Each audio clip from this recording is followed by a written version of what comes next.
সকলকে আমার আনন্দিত জয়গুরু। আজকে আলোচনা করব পরমারাধ্যা জগজ্জননী শ্রী শ্রী বড়মায়ের একটি অলৌকিক ঘটনা। বড়মা ছোট্ট মেয়ে কৃষ্ণার শরীরে মৃত রাজেশ্বর ভাইকে প্রবেশ করেছিল এবং সেই প্রবেশ করে দুর্ঘটনার সময়ে বিবরণী প্রদান করা সহ তার দেহ কিভাবে ত্যাগ হয়েছিল এবং এরপরে তার কি অবস্থা হয়েছিল, এখন সে কোথায় আছে এবং কেন বাড়ি ফিরে এসেছে, সেই প্রকাশ করে যে সবই হয়েছিল সেই কথাই আজ আলোচনা করব। বড়মার এই অলৌকিক কাহিনী শুনলে আপনারা প্রত্যেকেই অবাক হয়ে যাবেন। অপূর্ব এক কাহিনী, শুনুন তাহলে। শ্রী শ্রী বড়মার ১২৫তম জন্মোৎসব সর্বত্র পালিত হচ্ছে মহা সাড়ম্বরে। উত্তর উড়িষ্যার সীমান্তবর্তী শহর ময়ূরগঞ্জ জেলার রায়রঙ্গনপুর, সেখানেও পালিত হবে। তাই শ্রী শ্রী বড়মার জন্ম মহোৎসবকে সাড়ম্বরে পালন করতে সক্রিয় হয়ে ওঠে সেখানকার সমস্ত গুরু ভাই বোনেরা। উৎসবে মুখ্য বক্তা হিসেবে আমন্ত্রণ করা হয় কেন্দুঝর জেলার সহপতিঋত্বিক ও স্বনামধন্য শিক্ষাবিদ কল্পতরু তীর্থবাসী প্যারিডা। তিনি উৎসবের দিন দুপুরে খবর পাওয়া গেল তীর্থবাসীরা একা আসবেন না, ভজন কীর্তন যাজন করার জন্য এবং তার সহকর্মীরাও আসবেন। এটা তো অত্যন্ত আনন্দের কথা। এর সঙ্গে তীর্থবাসীরা মনে করিয়ে দিলেন কিছু দীক্ষার ব্যবস্থা করে রাখতে। তা নিয়ে উদ্যোগী হয়ে উঠল রায়রঙ্গনপুর সৎসঙ্গ বিহারের কর্মীরা। কেন্দুঝরে শ্রী শ্রী বড়মার জন্মোৎসব পালনের পরে নিজের বাড়িতে তীর্থবাসীরা এবং অন্য ৪ জন রায়রঙ্গনপুর অভিমুখে রওনা হন। বৃষ্টি থামার নাম ছিল না। সন্ধে ৭:১৫ এই নাগাদ তারা রায়রঙ্গনপুর সৎসঙ্গ বিহারেই পৌঁছে যান। তীর্থবাসীদার সঙ্গে তার পুত্র কমলাক্ষ প্যারিডা, কেন্দুঝর বিএসএনএলে কার্যরত কর্মী প্রশান্ত কুমার পাত্র এবং কেন্দ্রপাড়া রাঘবপুরের রাজেশ্বর গুরু ও নিমপাড়ার শ্যামসুন্দরপুরের চৈতন্য বিকাশ সাহ। সন্ধে ৭:৩০টার সময় তারা সৎসঙ্গ আরম্ভ করে বাইরে চলতে থাকে মুষলধারে বৃষ্টি। শ্রী শ্রী ঠাকুরের সমপে চলতে থাকে ভজন কীর্তন, যাজনের অবিরাম ধারা, ছড়ার গান দিয়ে শেষ হয় সৎসঙ্গ।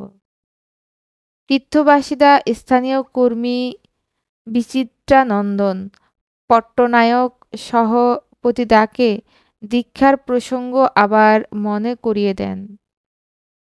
পট্টনায়করা বলেন, দীক্ষার জন্য যাদেরকে যাজন করা হয়েছিল প্রবল বৃষ্টিতে তারা আসতে পারেননি।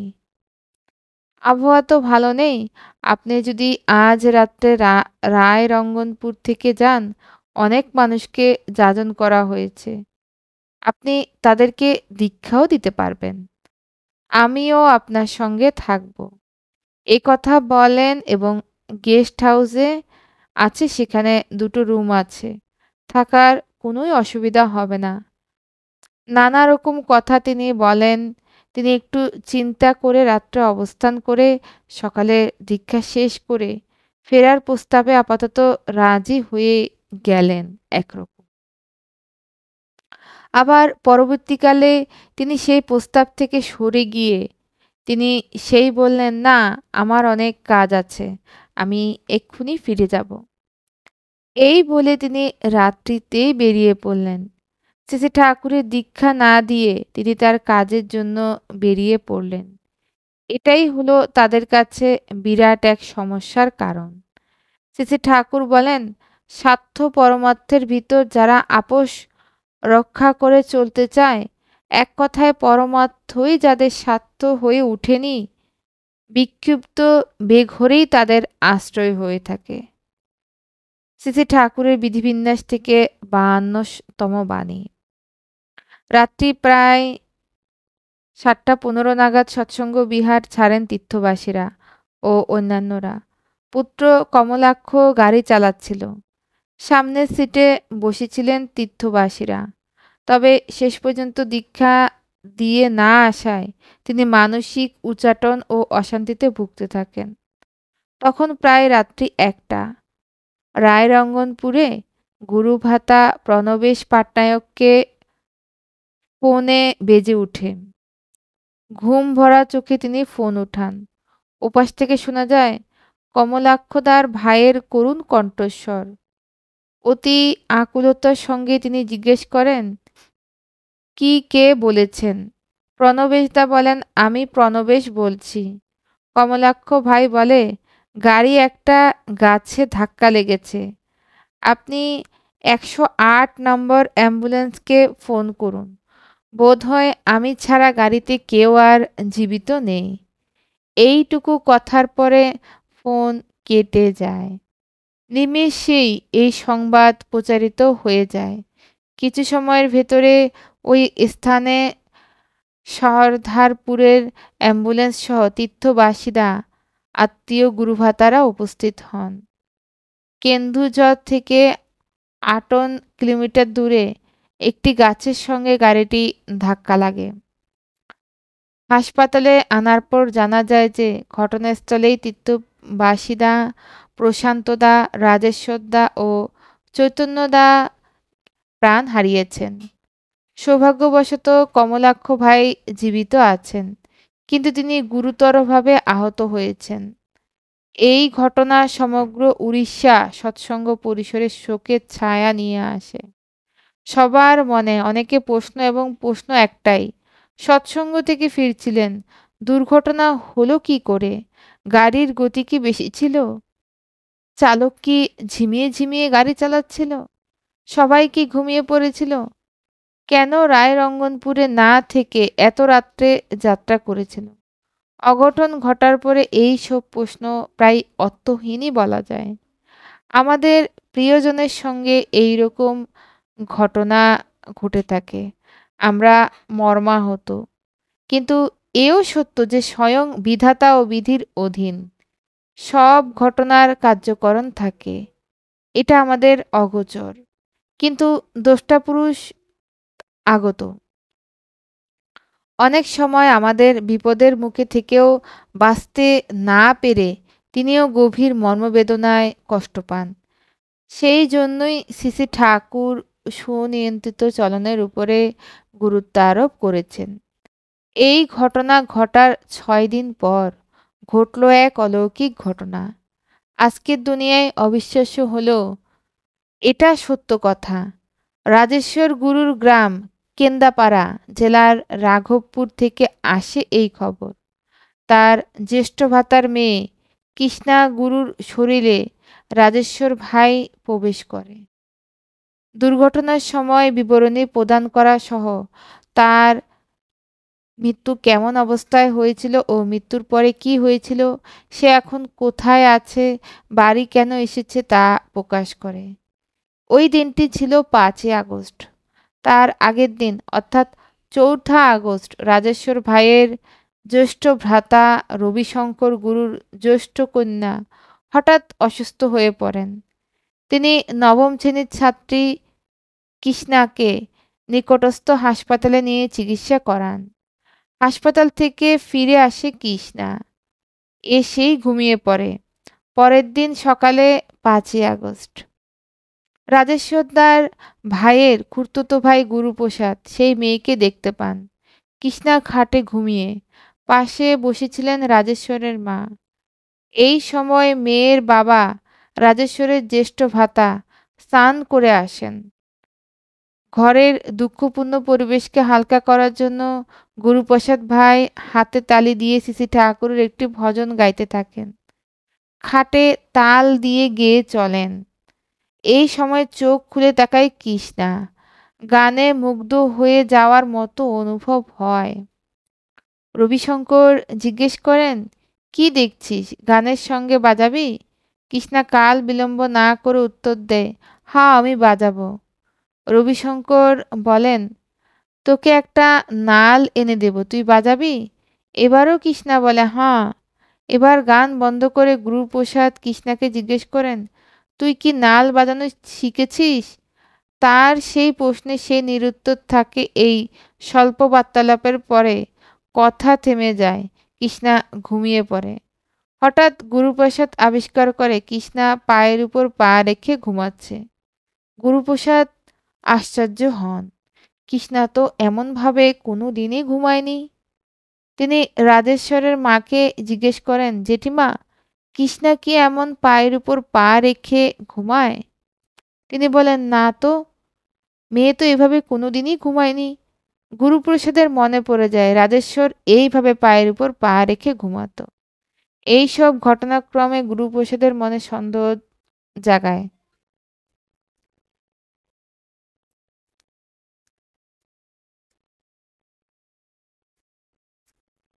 গুরুপ্রসাদ মনে সন্দেহ করে ভাবে, কৃষ্ণার শরীরে রাজেশ্বর ভর করেনি তো? তো এরপরে তিনি জিজ্ঞাসা করেন, বিপিনদা, অর্থাৎ রাজেশ্বরের ডাকনাম ছিল বিপিনদা, আমরা নোনার দোকানে যাব। কৃষ্ণা সঙ্গে সঙ্গে উত্তর দেয় যে, এখানে নোনার দোকান কোথায়, কোথা থেকে আসবে? নোনার দোকান তো ভুবনেশ্বরে। এরপরে গুরুপ্রসাদের দিকে কৃষ্ণা ঘুরে তাকায় আর জিজ্ঞেস করে, আমার মোবাইলটা কোথায়? গুরুপ্রসাদ উত্তর দেন, তোমার ব্যাগে থাকবে। ব্যাগটা কোথায় আছে? কৃষ্ণা বলে, ব্যাগটা রুমে আছে। তিনি বলেন যে, কোথায় ভুবনেশ্বরের রুমে? গুরুপ্রসাদ জিজ্ঞেস করেন। তখন কৃষ্ণা বলে, না, কেন্দুঝড়ে আছে। গুরুপ্রসাদ একবার নিশ্চিন্ত হয়ে যান যে কৃষ্ণার ভিতরে রাজেশ্বর প্রবেশ করেছে। না হলে এই সব কথা, এটা একমাত্র রাজেশ্বরের কথা, তা হুবহু মিল হবে কি করে? এরপরে গুরুপ্রসাদ কৃষ্ণাকে দুর্ঘটনার দিন কি হয়েছিল জিজ্ঞেস করেন। সব জানার মতোই কৃষ্ণা বলতে থাকে, পিন্টু ছিল, কমলা গাড়ি চালাচ্ছিল এবং মেশো বসেছিল। গুরুপ্রসাদ জিজ্ঞেস করেন, গাড়িতে তো আরেকজন ছিল, তিনি কি প্রশান্তদা কৃষ্ণা? কৃষ্ণা শুধু বলে, হ্যাঁ। গুরুপ্রসাদ বিহ্বল হয়ে প্রশ্ন করে, সেই দিন তোমরা কি হলো তোমাদের যে দুর্ঘটনা হতে হলো? প্রশ্ন করার সময় তিনি ভেঙে পড়েন এবং তাকে দেখে কৃষ্ণাও কাঁদতে থাকে। দুজনে পরস্পরকে জড়িয়ে ধরে কাঁদতে থাকে। গুরুপ্রসাদের মনে হয় যেন রাজেশ্বর তাকে জড়িয়ে ধরেছে। তারপরে কৃষ্ণা প্রবোধ দিয়ে বলে, কাঁদিস না, কাঁদিস না, মৃত্যু আমার ভাগ্যে ছিল গুরুপ্রসাদ। গুরুপ্রসাদ জিজ্ঞেস করেন, তুমি কি সেদিন ইষ্টভীতি প্রার্থনার সময় কোনো অবহেলা করেছিলে? কৃষ্ণা বলে, না, কোনো অবহেলা হয়নি, মরণ আমার ভাগ্যে ছিল। এরপরে দুর্ঘটনার সময়ের বর্ণনা আরম্ভ করে কৃষ্ণা। সেদিন আমার ওখানে যাওয়ার ছিল না, রিপু যাওয়ার কথা ছিল। আর তীর্থবাসীরা বলেন, রিপু তুই থাক, তুই চল। ফলে আমি তোদের সঙ্গে সৎসঙ্গে যাই। ফেরার সময় কমলা গাড়ি একটু স্পিডে চালাচ্ছিল। আমিও তাকে সেদিন ৩-৪ বার গাড়ি আস্তে চালাতে বলেছি। এরপর সে ঠিকঠাকই চালাচ্ছিল। সেদিন সব থেকে বড় ভুল ছিল, আমরা সবাই ঘুমিয়ে পড়েছিলাম। আমি গাড়িতে যদিও ঘুমাই না, কিন্তু সেই দিনই ঘুমিয়ে পড়েছিলাম। গাড়ি গাছে ধাক্কা লাগার আগে কমলা জোরে চিৎকার করে ওঠে। ঘুম ভেঙে গেল। ২-৩ সেকেন্ডের ভিতর আমার মাথা গিয়ে গাড়ির সিলিংয়ে লাগে। শেষ সময় পিন্টুর ফোন কমলা অক্ষরের কাছে উঠে। এরপর আর আমি কিছু জানি না। গুরুপ্রসাদ জিজ্ঞেস করেন, তুমি এখন আছো কোথায়? কৃষ্ণা উত্তর দেয়, আমি ঠাকুরের কাছে আছি। ওখানে আর কে কে আছে? বলে, ঠাকুর আছেন, বড়মা আছে, বদ্দা আছেন, আরও অনেকেই আছেন। তুমি ওখান থেকে এখানে এলে কিভাবে? গুরুপ্রসাদ প্রশ্ন করে। তিনি বলছেন, ওখানকার একজন আমাদেরকে রাস্তা দেখালে আমি এলাম। গ্রাম দেবীর কাছে আমরা আছি। গুরুপ্রসাদ আবার জিজ্ঞেস করে, তোমরা কি কোনো লোভ আছে? তুমি কেন এসেছ? কৃষ্ণ উত্তর দেয়, না, আমার মা কাঁদছে, দাদা বড় হয়রান হচ্ছে, সেজন্যই আমি চলে এসেছি। আমি কারো কোনো ক্ষতি করব না। তোমরা তো 4 জন ছিলে, তাদেরকে ডাকলে না কেন? গুরুপ্রসাদের এই প্রশ্নের উত্তরে কৃষ্ণা বলে, তারা আসতে কেউই রাজি হয়নি। আমরা এসেছি, তোমাদের সঙ্গে দেখা করে ফিরে যাব তাই। এবারে বলছেন, বড়মা আমাদেরকে পাঠিয়েছেন। বড়মা বললেন, তোমরা বাড়ির লোক ঠিকঠাক ইষ্টভৃতি প্রার্থনা করছে না, ঠাকুরের কাজে অবহেলা করছে। তুমি গিয়ে তাদেরকে বোঝাও। এই ঘটনায় শ্রী ঠাকুরের কাজে অবহেলা করবে কেন? ঠাকুর যখন দেহত্যাগ করছিলেন তখন কি সবাই ইষ্টভৃতি প্রার্থনা ছেড়ে দিয়েছিল? এই সব কথা বোঝাতে আমি এসেছি। কৃষ্ণা আবার বলে, আমার দাদা বড় অসুবিধায় আছে, তাকে একটু দেখবে। সে ঘর-দোর বানাতে পারেনি, তাকে সাহায্য করবে, সে যেন ঘরটা বানিয়ে ফেলে। দাদাকে বলবে ধার দেনা যেন মিটিয়ে ফেলে। বাইরে কোনো কাজের ধান্দা না করে নিজের ঘরে থাকুক, নিজের কলটাকে চালাক। তার 2টো মেয়ে, ছোট মেয়েকে যেন ভুবনেশ্বর সেন্ট্রাল স্কুলে পড়ায়। দাদাকে বলবে সৎসঙ্গ নিয়মিত করতে, মন্দিরে কেন্দ্রে যেতে। আমি বৌদিকে একটু বোঝাবো, তিনি খুব কাঁদছেন। গুরুপ্রসাদ বলে, বৌদিকে ডাকবো কি? আমিও তাকে অনেক বুঝিয়েছি, তুমি একটু বোঝাও তো ভাই। এরপরে রাজেশ্বর বৌদি আশায় কৃষ্ণা কেঁদে ওঠে। কৃষ্ণা শরীরে রাজেশ্বর আছে জেনেও বৌদি ডুকরে ডুকরে কাঁদছেন। তাকে প্রবোধ দিতে গিয়ে কৃষ্ণা বলে, আমার যোগ ছিল, আমি চলে গেলাম, আমি ঠাকুরের কাছে আছি, তোমরা ঠিকঠাক ঠাকুরকে ধরে চলো। কৃষ্ণার মাধ্যমে দাদাকে দেখার ইচ্ছা প্রকাশ করে রাজেশ্বর। দাদা ওইখানে এসে পৌঁছানোর পরে উভয়েই কাঁদতে থাকে। দাদার উদ্দেশ্যে বলে, দাদা তুমি ধৈর্য ধরো, কেঁদো না, আমি চলে গেলাম। বলে কি, ঠাকুর ছেড়ে দেবে। তোমরা ঠিক ঠিক ইষ্টভৃতি করছো না, প্রার্থনা করছো না। তুমি গ্রামের লোকদের নিয়ে সৎসঙ্গ করো, আনন্দে থাকো, তাদেরকে ঠিকভাবে ইষ্টভৃতি প্রার্থনা করাও, ঠাকুরের দীক্ষা দেওয়াও। আমাকে এখানে বড় মাই পাঠিয়েছেন। তোমরা ঠাকুরের কাজ ঠিকঠাক করছো না বলে তোমাদের সঙ্গে কথা বলতে পাঠিয়েছেন। এরপর কৃষ্ণা আবার বলে, দাদা গুগুন্ডা আর রাজু দাদাকে বলবে তারা ঠাকুরের জন্য একটি আসন তৈরি করে দিবে। ঠাকুরকে উপরের ঘরে রাখবে, উপরের ঘর তৈরি হয়ে যাবে। এরপর রাজেশ্বর দাদা রাজেশ্বরের উদ্দেশ্যে কৃষ্ণাকে বলে, তুই বাচ্চা মেয়ে, শরীরে সাওয়ার হয়েছিস, তার কষ্ট হচ্ছে, তুই এখন চলে যা।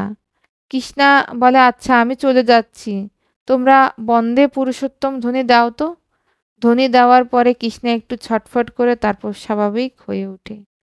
সববারই মনে হয় রাজেশ্বর কৃষ্ণার শরীরে আর নেই, চলে গেছে। কিছুক্ষণ পরে কৃষ্ণা শরীরে আবার প্রবেশ করে রাজেশ্বর।